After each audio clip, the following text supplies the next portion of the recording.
पूर्व प्रधानमंत्री अटल बिहारी वाजपेयी की कविता है कि छोटे मन से कोई बड़ा नहीं होता और थके कदमों से कोई खड़ा नहीं होता। और बड़े बुजुर्ग भी कहकर गए हैं कि जब आप किसी बड़े पद पर या बड़ी भूमिका में आ जाएं तो अपने क्षुद्र अहंकार और छोटी सोच को किनारे रख देना चाहिए। और अगर ऐसा नहीं होता है तो फिर कमलनाथ की कहानी बन जाती है।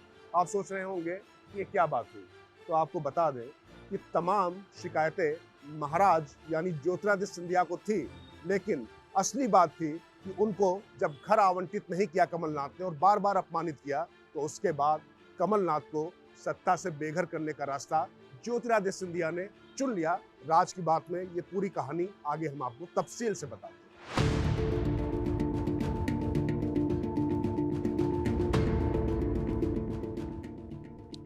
ज्योतिरादित्य सिंधिया ने कमलनाथ से बगावत कर कमल का झंडा थाम लिया, लिहाजा कमलनाथ के हाथ से मध्य प्रदेश जाता रहा।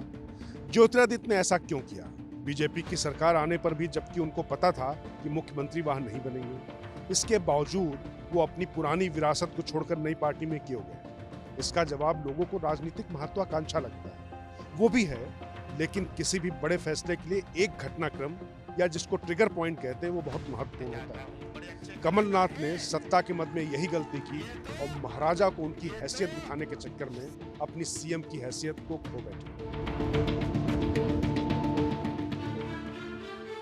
राज की बात में आगे बढ़ने से पहले इतना आपके लिए समझना जरूरी है कि किसी व्यक्ति का बचपन कहाँ बीता है, उसकी परवरिश कहाँ हुई है, और अगर वो जगह दिल्ली का लुटियन जोन हो या भोपाल में कोई पॉश इलाका, तो जाहिर तौर पर यादें और गहरी हो जाती हैं। और उन यादों को जब कोई चोट पहुंचाता है और जानबूझकर वहां पर उसको प्रवेश नहीं करने देता है, तो वो व्यक्ति कैसे सत्ता से बेदखल करने के लिए जुट जाता है, चाहे उसका पूरी तरीके से फायदा ना हो रहा हो। ये कहानी बस इसी अहंकार और इसी स्वाभिमान, जो भी शब्द आप दें, इसी की।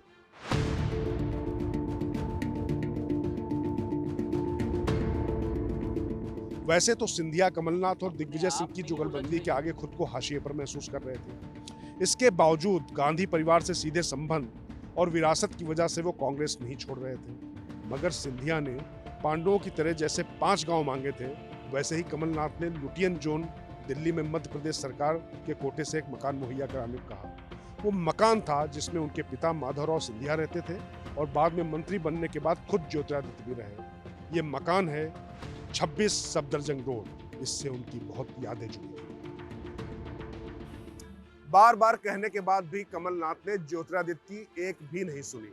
उसके बाद ज्योतिरादित्य ने भोपाल में भी एक मकान के लिए कहा, लेकिन कमलनाथ ने एक मकान खुद को आवंटित किया, दूसरा अपने बेटे को कर दिया।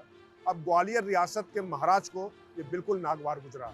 वो अपमानित हो गए और उनको ये लगा कि एक तरीके से पार्टी में तो उनको हाशिए में किया ही जा रहा है और इस तरीके से जनता के सामने भी जलील किया जा रहा है। इसलिए उन्होंने कमलनाथ को सबक सिखाने की ठान ली और कमल का झंडा थामकर कमलनाथ को सत्ता से बेदखल कर दिया।